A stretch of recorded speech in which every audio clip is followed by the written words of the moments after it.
రాష్ట్రంలో కుటుంబ పాలన అంతం కోసం విజయశాంతి పోరాడుతున్నారని బీజేపీ రాష్ట్ర అధ్యక్షులు బండి సంజయ్ అన్నారు. తెలంగాణ ఉద్యమంలో ఆమె పోరాటం స్ఫూర్తిదాయకమని చెప్పారు.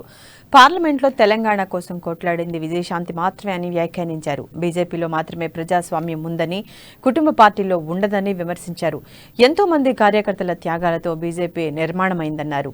సిద్ధాంతం కోసం పనిచేసే పార్టీ బీజేపీ అని, పార్టీని వదిలి వెళ్లిన నాయకులు తిరిగి రావాలని పిలుపునిచ్చారు. ఏ ఆశయాల కోసం తెలంగాణ సాధించుకున్నామో వాటిని సాధించుకునేందుకు ప్రతి ఒక్కరూ కృషి చేయాలని పిలుపునిచ్చారు. అనేక కేసులు కానీ జైలు కానీ ఇంకా త్యాగాలు చేస్తుంటారు. వాళ్ళంతా గొప్ప వ్యక్తులు అని చెప్పి మన మోడీ గారు చెప్పిన చాలా సంతోషించినటువంటి రాష్ట్రమే తెలంగాణ రాష్ట్రం కూడా. మరి అక్కడ ఒక క్రమశిక్షణతో ఒక కమిట్మెంట్ తో పడేటువంటి పార్టీ భారతీయ జనతా పార్టీ. వారి పార్లమెంట్ లో ఆ రోజు రాష్ట్ర ముఖ్యమంత్రి తెలంగాణ రాష్ట్ర బిల్లు పార్లమెంట్ లో పెట్టినప్పుడు రాష్ట్ర ముఖ్యమంత్రి గారిని కొట్లాడింది కేవలం విజయశాంతి గారు.